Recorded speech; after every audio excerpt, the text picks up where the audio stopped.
Pasok na tayo sa ating drafting phase. Huwag na tayo mapaligoy-ligoy. Let's head on sa ating mga picks. Ngayon, napanood natin yung vlog na in-upload ni Bonchan nung kamakailan lang na nagkakaroon daw ng onting problema ngayon yung Blacklist International into picking those heroes na gusto nila. Dahil nga daw parang ngayon nakikipag-agawan na yung ibang mga miyembro dito ng MPL teams. So parang, what do you think should Blacklist do? Dapat bang mag-stick na lang sila dun sa mga picks na meron sila ngayon or try to experiment more a bit? Tingin ko, pwedeng-pwede yung experiment Kasi hindi naman nila ma-figure out yung meta nila for the longest time kung hindi rin sila nag-experiment at that time. So hindi malabong maglabas sila ng bago na panggulat dito since unti-unti ngang nagiging familiar na yung mga teams na nakakaharap nila doon sa mga hero picks. Pero this time, first pick ang Bren, hindi binigay ang first pick Julia na madalas pinaprayo. So ano kaya yung kukunin nila? Pwede sila mag-Beatrix? Pwede sila mag-Beatrix, although for Super Marco, ang dami niya kasing mga hero na pwedeng gamitin. And for Blacklist, medyo kailangan pa nilang ma-refresh ko ano talaga yung ginagamit or hero pool ng Bren. Kasi yesterday, it was a different roster that played for Bren. So pwedeng yung naging strategy ng roster yesterday ay very different from today. So we will see on that. But yes, Beatrix is open. And even Akai is open, by the way. So if you are Bren, you are to ask yourself kung kukuhanin mo ba. Pero Pakito ang kanilang kukuhanin. The flavor of round 2. Ngayon naman, for Blacklist International, open ang Akai. And it's a hero na tingin ko hindi magdadalawang isip ang Black na pick upin. Oo, madalas ginagamit to ni Wise and maganda nga to sa objective taking dahil nga meron tong heavy spin na pantulak palayo doon sa jungler na mag-a-attempt na lumapit sa vicinity. And tama nga doon, Butters, Akai nga ang ilalock in ng Blacklist because of the Diggy ban, nakalusot ang Akai. This time, ang isasama nila would be a Claude. Hindi yung Beatrix. Alam nila na mahihirapan sila on the late game pagdating dito sa kulit ng Claude. Magiging predictable din kasi dito yung side ng Blacklist International kung ang ipipick up na lang nila bigla ay isang Beatrix. So ngayon, ang ginagawa nila, they're shifting more to the Claude pick. And because of the Claude pick kasi, ito yung mga pwede mong firepower na pang-disperse pagdating sa mga team fight. So napakaganda ng pick na to for Blacklist. So medyo mahihirapan yung mga melee heroes for Bren if hindi ito yung ma-focus fire nila pagka merong mga skirmishes. Now for Bren, they have an option na kumuha na agad ng kanilang tank na hero. It could be like a Kufra. Kaso medyo si Kufra ngayon, pwede din si Grok or gamitin na rin mga pang side lane nila. And even Burst. So kumuha na nga sila agad ng tank which is Atlas. Ito pala plano, kaya bandigi. And alam mo, in terms of the Atlas pick dito, ang nakikita ko talaga for the side of Bren is gusto nila lumaban agad, especially with that Atlas. Pero dito ako nagkakaroon ng onting, sabihin na lang natin, pagdududa dahil nga yung mga carry picks na usual na lumalabas dito ngayon, hindi talaga nagiging maganda yung kanilang performance dahil nga masyadong madaming heroes ngayon ang madali siyang talunan. Oo, maraming panghabol. Tapos nakuha pa dito ng Blacklist yung Lolita na madalas nilang ginagamit. Pero pagalingan mag-set up to Dito natin makikita yung match-up naman. This time, for sure, si Oh My Venus gagamit ito. So yung Few and Oh My Venus match-up, parang isasantabi muna natin kasi si Ogwin makakatapat niya on the Atlas pick for sure. Pagdating sa mga setup talaga, and yung mga sets kasi nila, pwede pang counter kung baga against each other. And it is in a way, kailangan mong i-take into consideration kung kailan yung magiging timing mo. Kasi for the Luminous Blast, kailangan mabilis yung backup. Same goes with the Atlas on the Data Links. Pero Lilia ang ibaban ng side ng Blacklist kasi kulang pa ng burst na mahirap patayin agad kung ikaw ang Blacklist rather. At saka yung Fatal Links, hindi din naman basta-basta natutulak ng isang Akai yun unless i-charge up talaga yung Fatal Links. Pero kapag kasi natalon mo agad yan, napindot mo tapos tinalon mo agad, you're definitely going to have a certain advantage against Akai in terms of the surprise plays na pwede mong gawin. Blacklist International, bans out Dalilia, ang Bren Esports, Eve naman, tatanggalin. Mga mid lane heroes ang tinatanggal. Posible for Blacklist na tanggalin din nila yung Kadita na madalas ginagamit ni Few. Isa sa mga favorite picks ng Bren Esports. Comfort na nga nila ito lumalabas. Si Super Marco, madalas natin nakikita sa carry.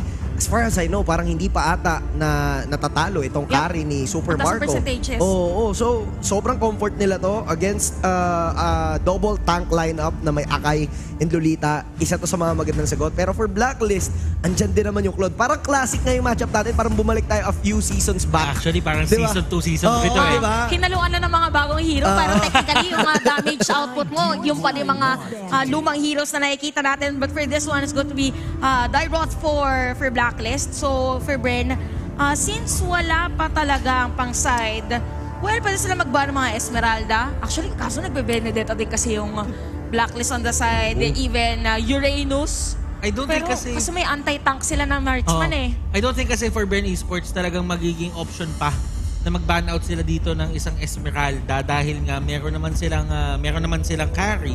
Pero kasi at the same time, madami din kasing hero na naka-counter ang isang D-Roth, lalo na sa XP lane. So, may pinaplano dito na bago yung side ng Blacklist International. They would ban out that Esmeralda dahil nga parang, alam mo yung ginagawa ng brand dito, parang ginagawa na lang nila, oy, teka lang, ito yung signal na pinapadala nila. I-take natin in the simplest form, wag na tayo mag-overthink. I-ban out na lang natin yung talagang dinadirect counter niya ngayon most of the time. Actually, a good ban from Blacklist. I agree. Kasi yung pagtanggal ng Deroth, ang ganda ng combo ng Deroth Atlas eh. Imagine the Fatal Links Abyssem Strike combo. Parang dadalhin mo lahat sa isang spot tapos tutuhugin na lang nung isang Deroth. So, tinatanggalan nila dito ng combo yung Atlas na sobrang dangerous doon sa mga teamfights. Kasi kailangan dito ng Bren na pang follow-up damage. Kailangan na ng burst actually. A really great pick Uranus. for Blacklist, yung Uranus nila, since wala yung Deroth, wala yung Esme. Ano kaya yung hero ni Pandora? Unti-unting natatanggalan, magfo-focus pa nga ba sila? Oh. Pero ang pwedeng gawin ng side ng brand dito is ilagay etong Pakito sa may XP lane. Ooh. Pwede pa. Yun na yung direction na possible na gawin nila dahil nga wala ng Deroth, wala ng Esmeralda, wala na rin Uranus dahil nakuha na ng side ng Blacklist International. And even for Bren, kasi nakikita natin usually pagdating sa second or sa last phase ng picking, saka sila naglalabas ng mga assassin heroes nila for Kalkisi. But I think they would still go for the sustain dahil meron pa nga silang kalaban ng Claude, so it's going to be Balmod. Ang ganda ng nga pagkakalatag dito kasi in terms of zoning out, mas nakaka-zone out ang Pakito as compared to Uranus kasi mas may damage siya na pwedeng ibigay as mas maganda yung targeting niya. Yung tama nga yung sinabi dito ni Butters na ilalagay nga sa XP yung Pakito. Tapos yung Kadita na comfort ni Few, yun yung isi-secure nila. So now, si Haji yung walang hero. Savior? Pwede nila, pwedeng savior actually. No? Savior, pwede rin Kagura. At Oh. nakikits ko kung bakit din Kagura yung pinik nila dito. Madali nga namang hulihin ng isang carry at madali kontrolin ng isang Pakito if ever man na Kagura yung gamit-gamit mo. Tapos may pantakas ka pa sa Fatal Links. Mhm. So parang built-in na yung mobility mo. Hindi ka basta-basta mahuhuli. Ang maganda kasi dito sa lineup ng Bren, crowd control. Pero ito yung sagot naman ng Blacklist. Kung crowd control naman pala yung susi nyo para talunin kami, kukuha kami ng hero na nakakataka sa mga moments na yun. And speaking of that, may kita natin sa lineup ng ating dalawang teams. For the side of Blacklist, gusto nila dito mag-focus on the damage with the Claude and Kagurat. Para naman sa Bren, it is really about those crowd controls with the free hits from carry of Super Marco. Guys, hindi na kami magkakarinigan dito dahil talagang hindi nagpapatalo ang dalawang fan bases, Bren Esports, Blacklist International. Huwag na tayo mapaligoy-ligoy pa. Let's head on sa ating game number 1.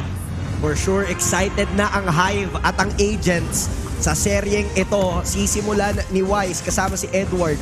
May konting pagtulong doon sa orange buff. Same goes with Kyle Easy. Tutulungan siya, dinaanan din siya ng bahagya ni Super Marco.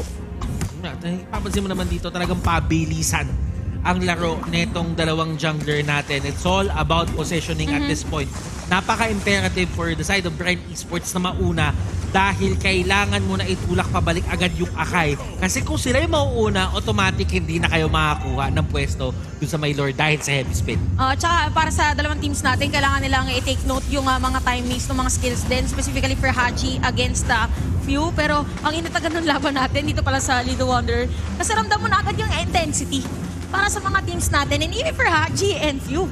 So, alam dito ng side ng Blacklist International, lalo na si Oh My Venus, na kaya niya pa ngayon na suntuk-suntukin kahit paano dito si Ogwen dahil nga hindi pa ganun ka-effective si Ogwen into the early game. Kailangan iwasan niya lang na pag dumating ng level 4 ay magtuloy-tuloy ito kasi Fatal Links ang next na aabutan niya. And ito nga yung may chance na cancelin yung Numenon Blast ni Oh My Venus eh. Actually, ganun eh. Same din Counteran eh. sila eh. Counteran, oo. Parang sino unang mainip or maganda timing, di ba? Kailangan lang talaga nilang timingan yung magandang setup. Kasi, for example, mag-cast ng Numenon Blast, pwedeng counterin ng Fatal Links, matic cancel din. Ganun din yung pwedeng gawin ni Oh My Venus. One reason din kung bakit ang kinuha din ng mga heroes ng Blacklist ay 3 tanky heroes para mas maging madali mag-set up for OMIV. Meron siyang front with Wise and Edward. So, open yung space, malalaman kung saan magagaling yung mga players. Naunahan ng Bren Esports dito sa pwesto on side ng Blacklist International. Kaso, nagiging problema, mabilis yung retake na ginawa ng Blacklist dito dahil naging occupied si Ogwen at si Few na itulak yung mid lane. Kailangan nga nila mag-clear. Tsaka delikado pa dito ang Bren kasi nga may heavy spin si Wise. So as long as may vision sila kay Kyle TZ, pwede itong dikitan ni Wise, itulak ng heavy spin tapos isecure niya yung turtle. Nag-aabangan lang sila.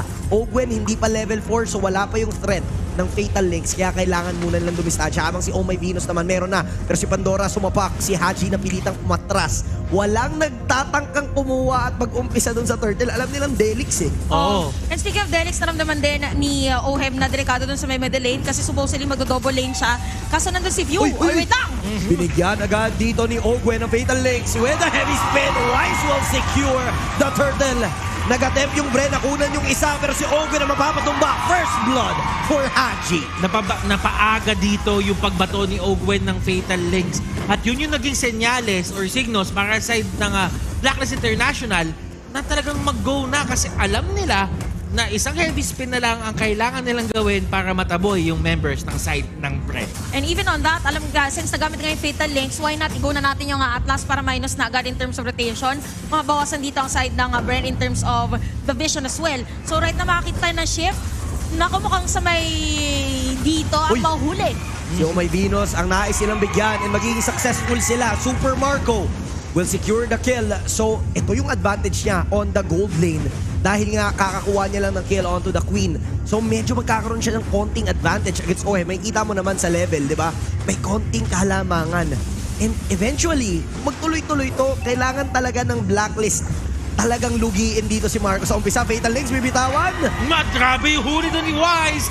Ladies and gentlemen, ginamit niya yung kanyang heavy spin pero yung Fatal Links nagamit. Ooh. At si Kyle ang nalagay sa alanganin.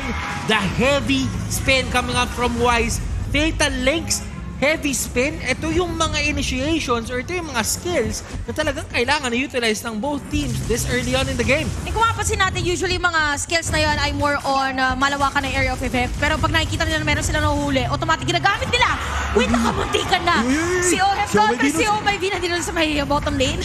Okay. Ogwen is there as well. Nakakatakot naman Nakatakas. yung matchup sa Golden, men. Yung matchup sa Golden, puro kamuntikan. Papasinin mo doon si Super Marco ay merong flicker. So if ever man na si Oheb nagstay doon sa area na malapit sa kanya, possible na gulatin niya bigla doon si Oheb. Pero dahil din sa presensya ni Oh My Venus, hindi rin pumilit doon yung side ng Bren. Si Pandora ang nahuli, napakomit siya ng flicker just because of that Numenon Blast. Alam ng Bren na wala na yung potential setup ng Blacklist at meron pa namang Fatal Links dito si Ogwen. So kailangan maging maingat ang Blacklist pero andyan din naman yung heavy spin. Pero inaalagaan ngayon, if yung si Super Marco, nakaabang lang, mukhang willing silang ibigay yung turtle ngayon. Oo, kailangan malaman nga ng Blacklist International na wala yung kadita ng Bren for them to go on this turtle fight. At inikot na nila. Gusto na lang nila i-take down, bumihiro ngayon yung side ng Blacklist International at dahil sa pagkalayo doon ni Kyle TZ, isang turtle na naman ang pupunta sa side ng Blacklist. May napansin lang din ako ngayon, Super Marco at 2-0. Lahat ng kills na nagawa dito ng Bren. Well, kanina, ngayon ay may isang kill na si Few. Yung 2 kills, nandito sa 3, napunta kay Super Marco. So yung capability niya na lumaban, mas umaga. And looking at that, talagang gustong bigyan agad ng Bren yung may lane dito ni Oheb. And saktong-sakto yan para later on, yung strength nila we're in, Super Marco would be the damage dealer for them ay pwede na lang gawin anytime. Kasi di ba ganun yung ginagawa nila? Pero parang merong hatid sundo na strategy na give space to Super Marco. Pag nasira na niya yung first tier turret, isama na natin siya sa teamfight, tas balik lang and such. 4.6k gold, by the way, with a Wind Talker para dito kay Super Marco, plus the weapon, Electro Flash rather, sa kanyang emblem na talent. So may additional movement speed. Si Q lagi nagtatago Oo, tahimik lang sila. Tahimik Ano lang din sinasabi na kanina ni Lebron na in terms of solo plays, ito yung mga pwestuhan na ginagawa ni Few. Kasi alam niya na may possibility na makapag-burst down siya na isang membro, pero merong huli na nagaganap doon. Si Edward ang naging main target, pero masyadong makunat yan at masyadong malayo sa pwesto ni Super Marco. Hindi kayang bigyan, pero tahimik lang din yung Blacklist na nag-aabang. Pag may tumawid, yari talaga. Pero ngayon si Few, sobrang patient niya sa pwesto niya. Nag-aabang lang siyang may tumawid na kaya niyang i-burst down since kumpleto pa naman yung arsenal niya. Pero si Edward ang nais bigyan. Successful gank from Bren Esports. Just like what we said, para sa Bren, sinasama na nila ngayon na ang kanilang rotation with Super Marco. Again, Few, kamuntikan na naramdaman dito ng mga players ng Blacklist. Si Kyle TC ang iipitin, makakadulas doon sa may bandang Gedli. Papa move away, flicker burn mula kay Ogwen na hindi na nila magagawa yung flicker fatal links na posible, pero Bren is now on the lead pagdating doon sa gold. Ang ganda nung switcher nila on the side lanes. Although, sabihin na lang natin na sayang yung flicker, pero kailangan kasi kumpleto dito yung side ng Bren Esports dahil merong turtle fight na magaganap. Mag-aagawan naman sila, pero si Wise nakaabang, pero dahil sa turn secure! Napagandang setup mula kay Ogwen. May follow-up damage niya. Double kill na dito si Super Marco. Nagwawala na siya. Si Ohen, ma-outplay niya pa. The wind of nature play coming in from Super Marco. Wow! Napakaagang wind of nature and I don't think na in-expect yon ng side ng Blacklist International. Caltisi doing work. Nangaagaw na sila ng mga buff ngayon. Oh my goodness! Bren Esports! Ano nangyayari dito, Chantel? Well, for Bren, master of skills lang, master of spells, and master of their emblem. Kasi kaya na binanggit natin for Super Marco, that is the Electro Flash. So, ibig sabihin, alam niya rin dito na meron 30% na additional in terms of the HP kapag ka mag-hit. Now, for Ogwen, sabi niya, kanina pa ka binibigyan, why not pag may dumikit agad na tatlong players, kahit nga dalawa, for Blacklist, gamitin ka na agad yung Fatal Links. But right now, mukhang ito na yung mararamdaman natin na pwede magkaroon ng Uber strategy for Blacklist. Kailangan lang muna nilang makakuha ng Torre against Bren ngayon. Malaking problema kasi talaga si Super Marco eh. Kung iisipin mo early game, nabigyan siya dito ng space, nakakuha siya ng mga kills, and usually yung carry pa nga yung monster pagdating sa late game. So what more? Pag sa early game, nabigyan mo pa ng chance ngayon. Nahabulin si Kyle TZ, si Edward kasama si Oh My B, Wise as well is here, pero si Few na naman, nakakatakot! Si Oy mahuli! Nilaw yan! Binaliktad! Nabaliktad! Hindi nakapag-ultimate! Wow! Naputol ang buntot ni Few at that moment. And naramdaman na kasi ng Blacklist na teka parang pag nawawala si Few, ibig sabihin there's a possibility na magkaroon ng assassination. Pinakiramdaman lang nila yun. Oy! Bumade away! Bumade away! Napastep back si The Queen, pero pinawian naman sila dito ng Fatal Links. Makukuha nga ba siya? Hindi mapapapit ni Immortality, pero si Wise ang tinitira. Andito na nga ang boksingero. Hahabulin yung mga low HP. Immortality pa para kay The Queen. Si Wise naman dito, pwede lang habulin. Andito si Ogwen. Mahuhuli yung dalawa, may BMI pabalik. Pero si Kyle TZ naman, tsaka si Super Marco ang hahabol kay Oheb. Oheb is down. Pinagtulungan ng dalawang miyembro. 2-0 trade in favor again of the Hive. Blacklist International, hindi nila ina-expect yung nangyayari ngayon. Ibang Bren Esports, yung una nilang nakatapat nung first half ng ating MPL. Bren Esports gets the turtle, gets the Lord rather, on their end. And imagine after that Lord, makakakuha pa rin yung si Kyle TZ ng Blade Armor. Super Marco right now, sobrang sakit na niya with the Berserker's Fury. So with that alone, speaking of Super Marco, now at 5-0-4.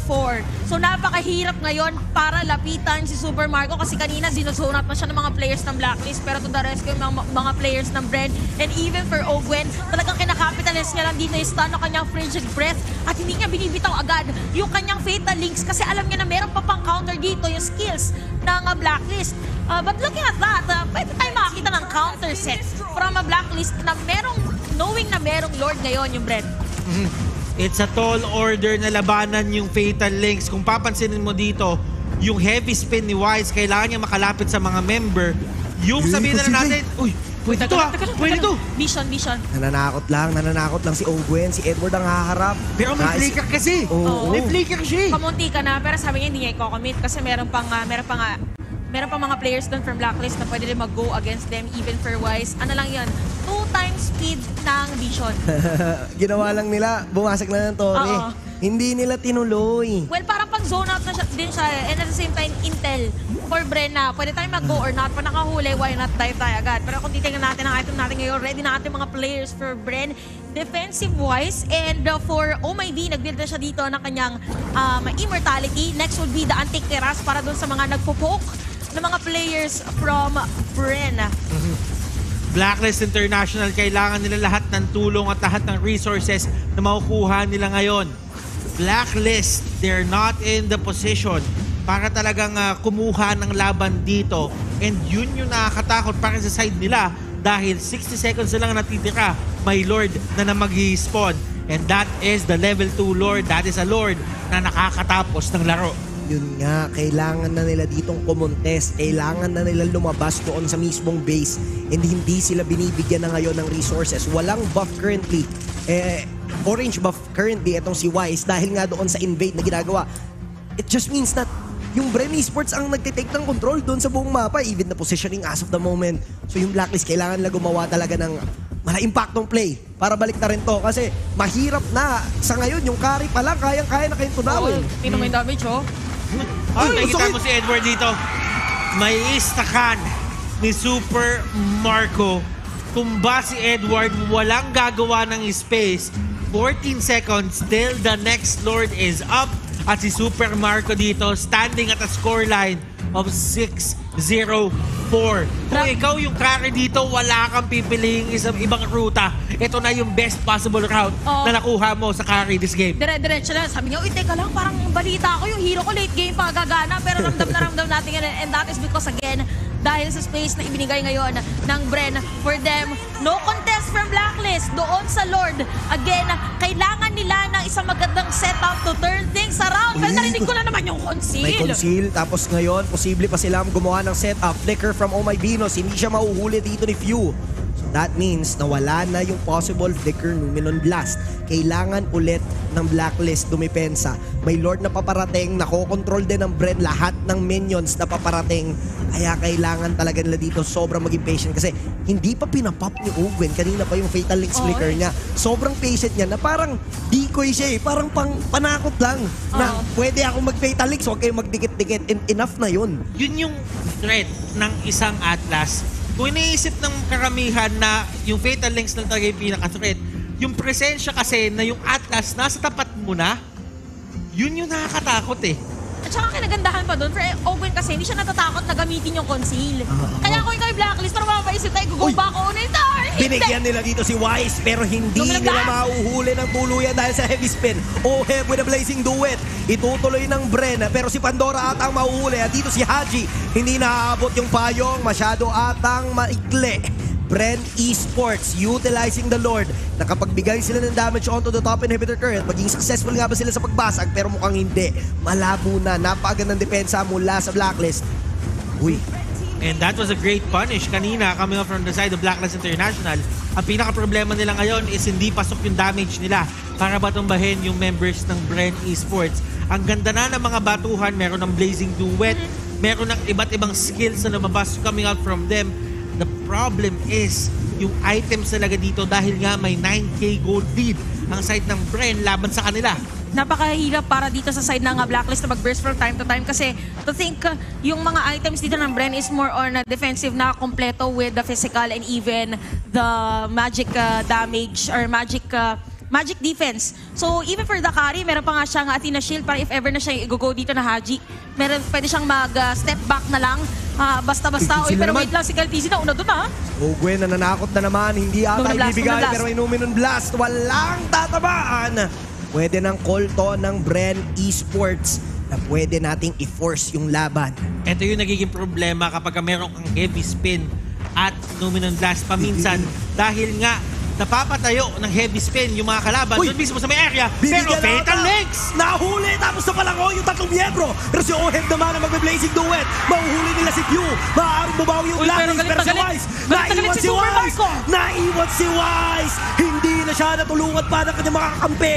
Back na pre. Basagatory sa gitna. Conceal play from Blacklist. Luminon Blast, Luminon Blast. Luminon Blast. Oh! Maka-cancel mula doon sa presensya ni Pandora. Maaari na sila mag-base lock pero may minions na magparating mula sa side ng Blacklist. Ogwen, Immortality Pop. Pwede silang bumawi pero si Haji naman pre. Meron na namang payong. Tatlo ang babagsak sa Bren. And Blacklist International. Buhay pa rin sila. Bren Esports nagmadali. Sinubukan nila tapusin agad yung game. Hindi sila kumuha ng Lord.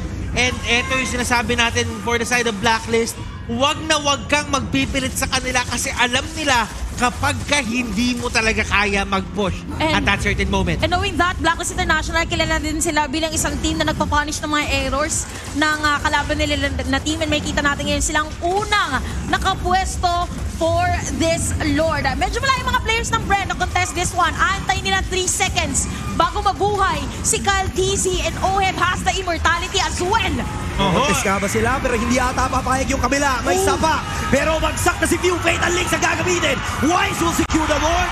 Shutdown naman dito mula kay Pandora. Iipitin nila yung isa pero hahabulin nila dito. Si Oheb hindi aabot yung mga sapak. Caltizi to the rescue. Lethal counter. Nakaabang yung mga miyembro. Oh my Venus still buying some time pero hindi enough. Dalawa palit sa isa pero Lord nakuha ng Blacklist International. Nahuli doon si Oh My Venus pero kung iisipin mo yung main plan doon sa pangyayaring iyon is to lessen the casualties na magkakaroon ng Blacklist International kapag ka nilalayo niya yung members ng Bren doon sa may kabila para habulin siya. And also, itong Lord take na side ng Blacklist is a nice buy time for them para magkaroon pa ng time na makakuha ng items dito mga players ng Blacklist. Now, grabe si Ogwen talagang capitalize na kanyang frigid breath. And nakita na natin yun na another heavy spin. Oh! Merong setup na sinagot pero wala atang follow-up mula sa Bren Esports. Nakuha nila si Ogwen, wala na naman yung threat and unti-unting nakakakuha ng espasyo yung Blacklist. And this is bad. If you're onto the side of Bren, yes, at this point, kung papansinin mo, kumpleto pa lahat ng tore na meron ngayon ang side ng Bren Esports. Kaso kasi kapag ganito na yung mga moments for the side of Blacklist International, dito sila mas nakakatakot kasi ito na yung capability nila. Ito na yung strength ng Blacklist International. It's not about yung mga solo individual plays.